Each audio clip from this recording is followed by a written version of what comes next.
రేఖ రేఖ ఏది?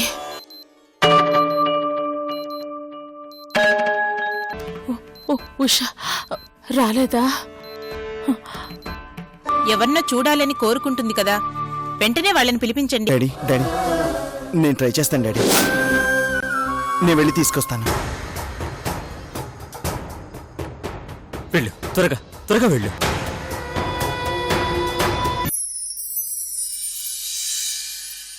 వాడేం చెప్తాడో చెప్పని. ఏంటన్నా వాడు చెప్పేది మనం వినేది? ఏం చెప్పినా ఏం చేసినా పోయిన మనిషి తిరిగి వస్తుందా? దుష్టులకు దూరంగా ఉండాలి. నీలాంటి వాడికి ఎంత దూరంగా ఉంటే అంత మంచిది. మర్యాదగా వెళ్ళిపో. వెళ్తాను. వెళ్లే ముందు నాతో చిన్న రిక్వెస్ట్.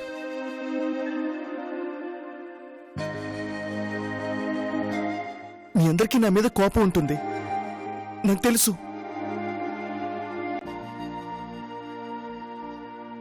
ఆ కోపం నేను ఏం చేసినా చల్లారదని కూడా నాకు తెలుసు. నేనిప్పుడు ఏం చెప్పినా ఎవరు ఏమీ నమ్మరు. నిన్ను నమ్మినందుకు మీ అమ్మ చావు బతుకుల్లో ఉంది. నిన్ను నమ్మినందుకే నా కూతురు చనిపోయింది.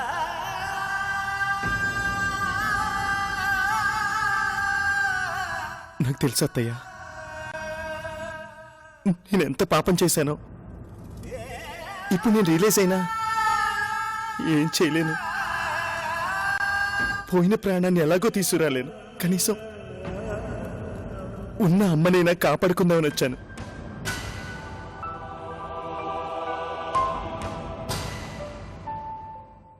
దయచేసి ఒక్కసారి హాస్పిటల్కి రండి ప్లీజ్ అత్తయ్య. ఎందుకు? అమ్మ కళ్ళు తెరవగానే నన్ను చూడాలని కోరుకోవటం లేదు, నిన్ను చూడాలనుకుంటుంది. ఉషని చూడాలనుకుంటుంది.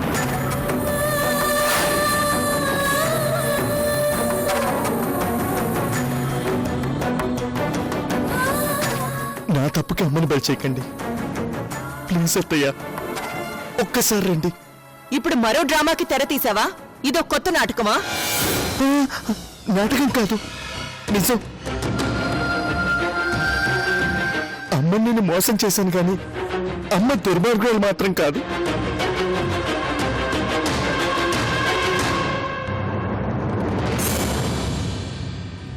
నా మాయలో పడేలా ప్రవర్తించిందే గాని తనకి మీరంటే చాలా ఇష్టం.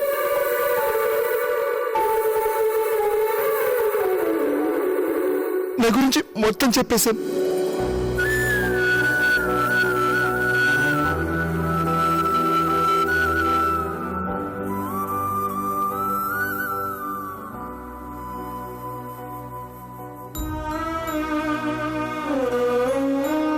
అమ్మ కుమిలిపోతుంది.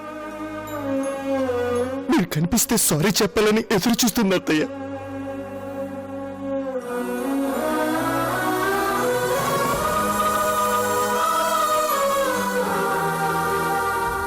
అత్తయ్య ప్లీజ్ అత్తయ్య, నా మాట నమ్మండి అత్తయ్య, ప్లీజ్ అత్తయ్య.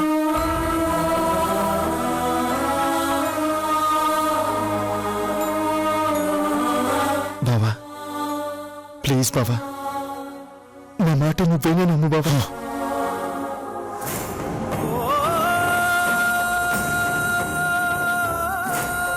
మావయ్య ప్లీజ్ మావయ్య, నువ్వేనా నా మాట నమ్ము మావయ్య. మావయ్య మావయ్య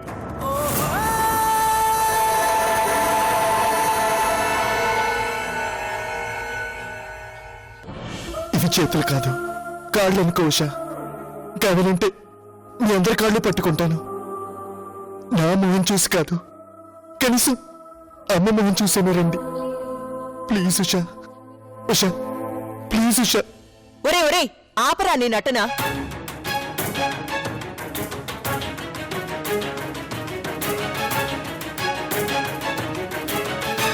ఓ మనిషి ఒకసారి మోసపోతాడు, 2 సార్లు మోసపోతాడు, కానీ పదే పదే మోసపోడురా.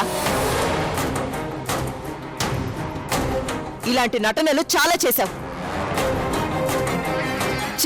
చివరికి నాకు నా కూతురు మధ్య కూడా గొడవలు పెట్టావు. నిన్నెలా నమ్ముతాన్రా? అత్తయ్య,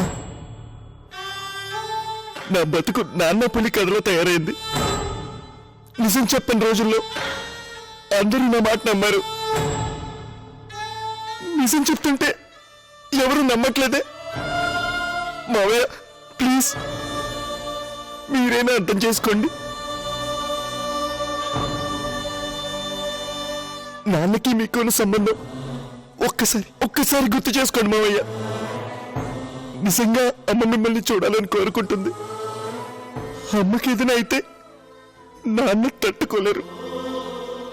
నాన్న బాధపడితే మీరు చూడలేరు. ప్లీజ్ మావయ్య ప్లీజ్. జీకే, వాణ్ణి ఎక్కువసేపు ఈ ఇంట్లో ఉండనివ్వకు. ముందు వాణ్ణి బయటికి పంపించేయి.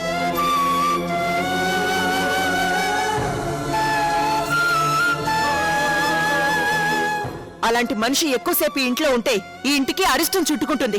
పంపించు. అత్తయ్య,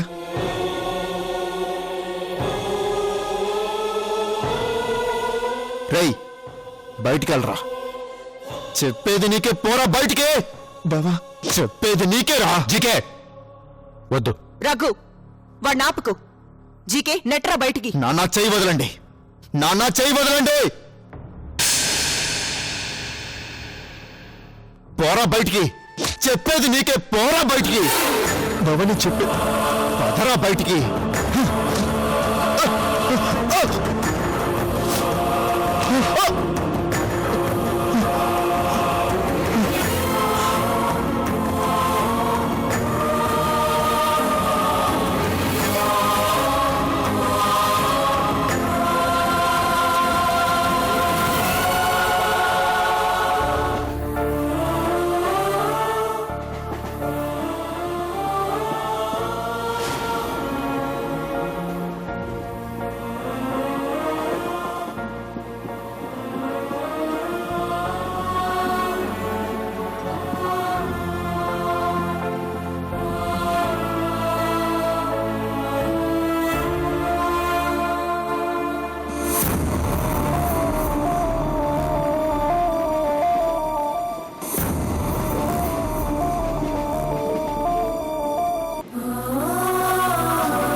రేఖ రేఖ ఏది?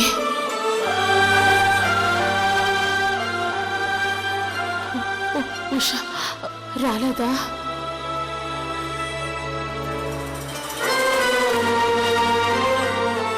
రేఖని పిలుచుకుని రండి.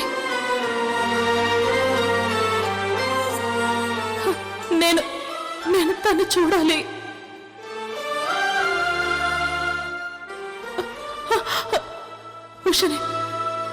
ఉషని కూడా పిలవండి.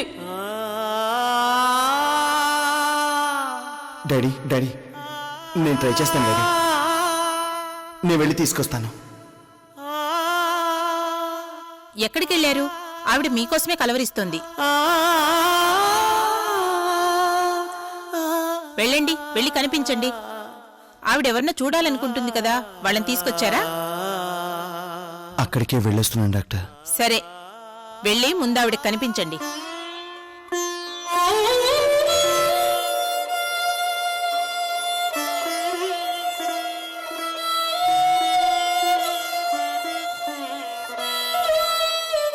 ఎరా వచ్చావా? నీ గురించి అమ్మ కలవరిస్తోంది. స్నేహ, ఇదిగో సంజయ్ వచ్చాడు.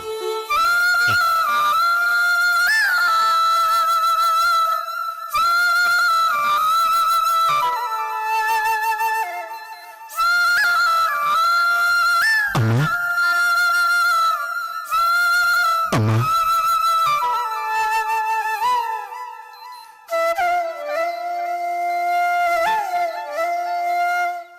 ఉషా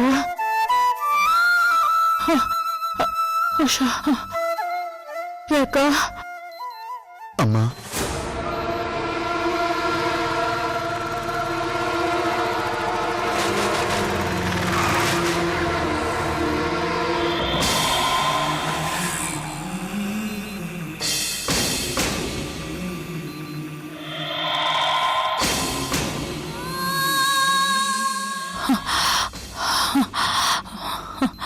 సంజయ్ రేకొచ్చిందా? ఒరే ఒరే ఆపరా నీ నటన. జీకే వాణ్ణి ఎక్కువసేపు ఈ ఇంట్లో ఉండనివ్వకు. ముందు వాణ్ణి బయటికి పంపించేయి.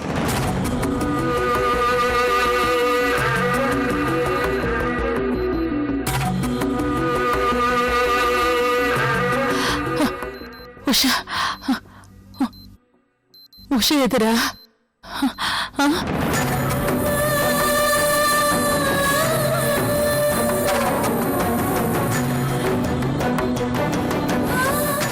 రాలేదు కదా? నన్ను చూడాలని కూడా అనిపించలేదు కదా?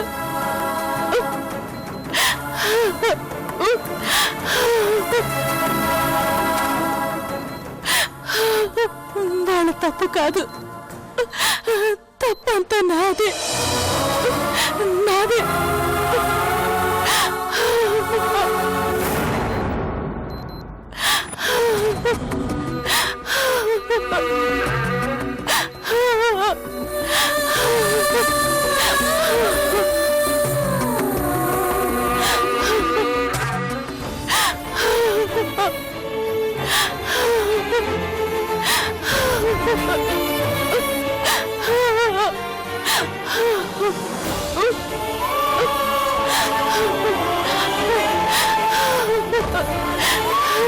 ఎందుకమ్మా అలా ఫీల్ అవుతావు?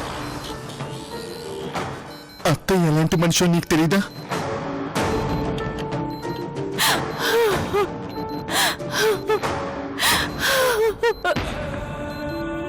కోపం ఏదైనా ఉంటే నా మీద ఉంటుంది కానీ నీ మీద ఎందుకు ఉంటుంది చెప్పు?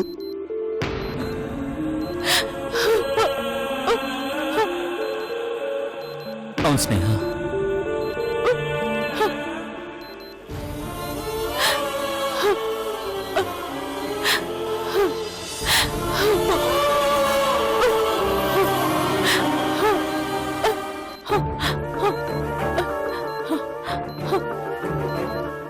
అయితే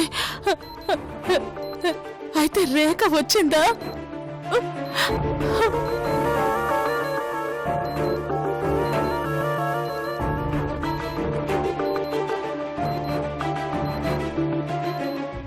వాళ్ళందరూ నీ గురించి మొక్కుకోవడానికి తిరుపతి వెళ్ళారమ్మా.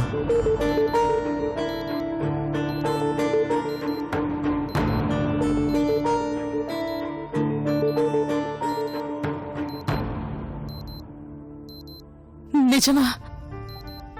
నిజమమ్మా, నా మీదొట్టు.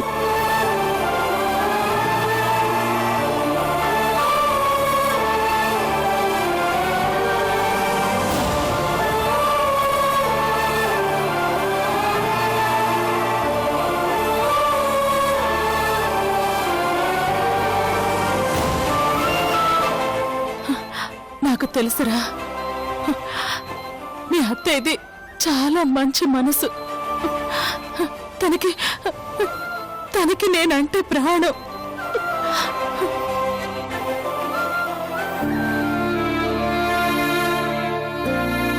ఉష కూడా చాలా మంచి పిల్ల.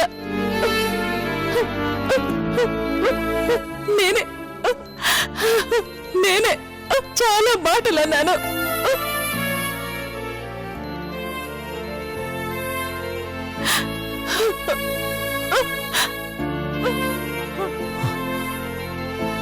స్నేహ, ఇప్పుడు అవన్నీ ఎందుకు? నీ కండిషన్ ఏం బాగాలేదు. నువ్వు హాయిగా రెస్ట్ తీసుకో. సిస్టర్, సార్ కొంచెం ఆక్సిజన్ మాస్క్ పెట్టమ్మా. అలాగే సార్. జాగ్రత్తగా చూసుకో. ఓకే. రా.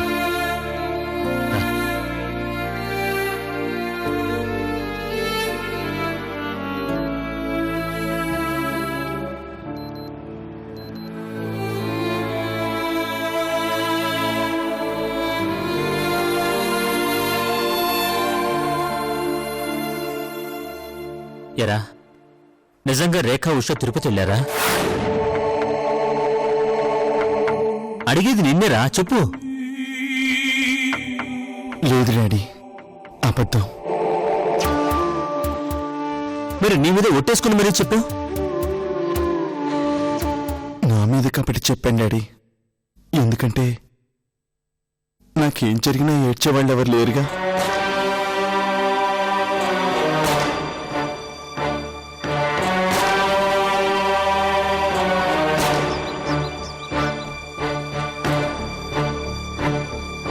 ఆ విలువ నేనే పోగొట్టుకున్నాను.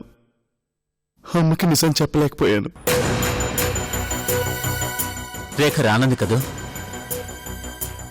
తనే కాదు డాడీ, ప్రపంచంలో ఏ మనిషి నా మొహం కూడా చూడరు. ఇందులో వాళ్ళ తప్పేం లేదు, తప్పంతా నాది. చక్కదిద్దుకునే అవకాశం కూడా లేదు.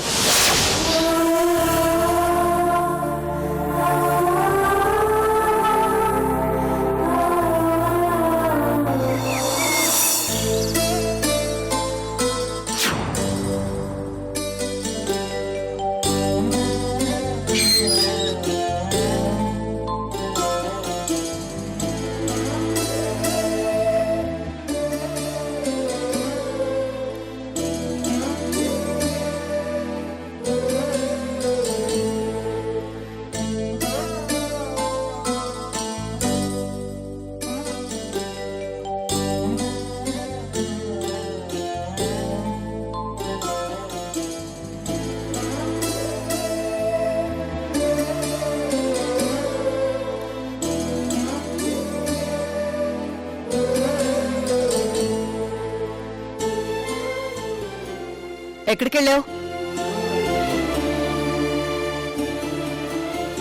అడుగుతుంది నిన్నే, ఎక్కడికెళ్ళావు?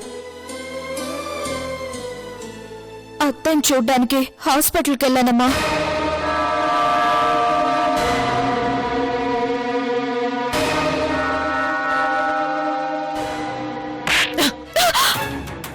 రేఖ ఆగు! ఏంటిది?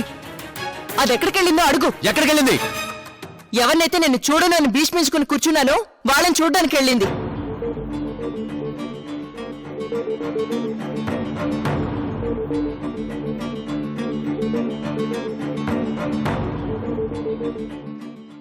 అత్తని చూడ్డానికి వెళ్ళాను.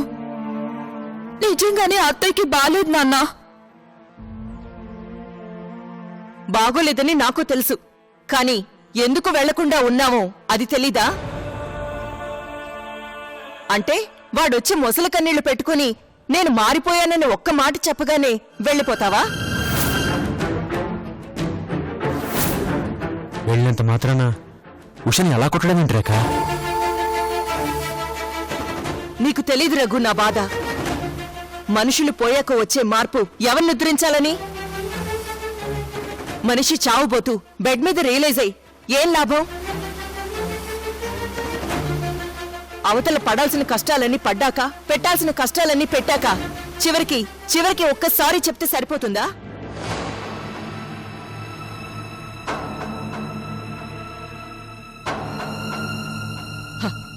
ఇప్పుడు వదినైనా సంజయ్ అయినా చేస్తుంది అదే. వాళ్ళ సారీలు సంజయ్ని బతికిస్తాయా?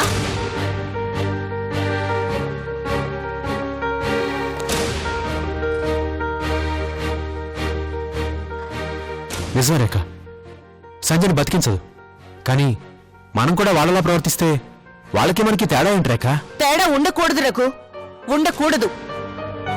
మనం ఏం పంచితే మనకి అదే దక్కుతుంది అని వాళ్ళకి తెలియాలి. ఎన్నిసార్లు చెప్పాం, ఎంతమందిని బతిమలాడాం, ఎన్ని ప్రూఫ్లు చూపించాం? నమ్మిందా? నిజంగా బిడ్డ పోయిన తరువాత సంధి వచ్చి నన్ను నీ కొడుకు నాశనం చేశాడు అని ఏడ్చి నెత్తి నోరు కొట్టుకున్నా ఆవిడ మాత్రం ఖచ్చితంగా వినేది కాదు. నేను చెప్పేది ఏంటి వినేది కాదు.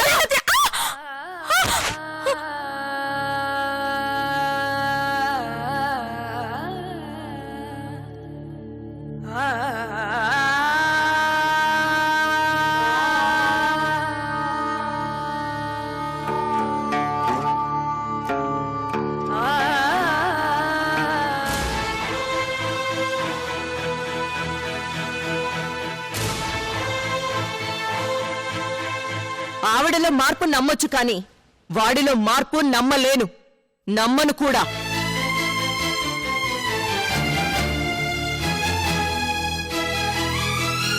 వాడు ఇక్కడో మాట అక్కడో మాట చెప్తాడు. వాడు ఏం చెప్పినా ఆవిడ నమ్మేస్తుంది. వాడి మాటలే ఆవిడ బలహీనత, ఆ బలహీనతే వాడి బలం.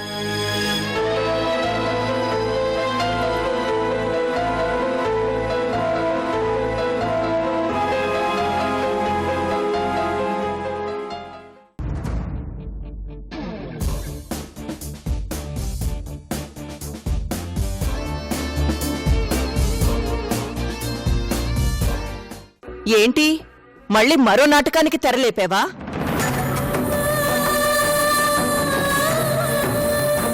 నువ్వొచ్చి క్షమాపణలు అడిగితే కాదన్నానని మీ అమ్మని తోడు తెచ్చుకున్నావా?